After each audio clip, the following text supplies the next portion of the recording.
हमने रात को ये पपीज को हमने रेस्क्यू किया है, बहुत ही लगा लो कि क्रिटिकल कंडीशन में है।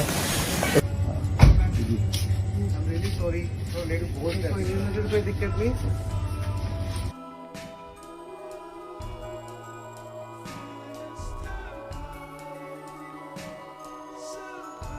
तो आपको उस साइड कोई संस्था कोई बेड नहीं मिला?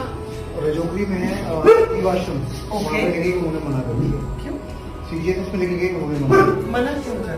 कह रहे छोटा ज्यादा कर नहीं सकते, केमिकल वगैरह को ज्यादा अप्लाई कर नहीं सकते। मुझे ये अब क्या होगा, पैसा दिया, मुझे पैसा ले लो। हाँ, तो जैसे पैदा हुए बच्चे होते हैं, इंक्यूबेटर होते हैं। हाय, ये कैसे बोल दिया कि हम बच्चे होते, हमारी लाइफ में एजुकेशन हुई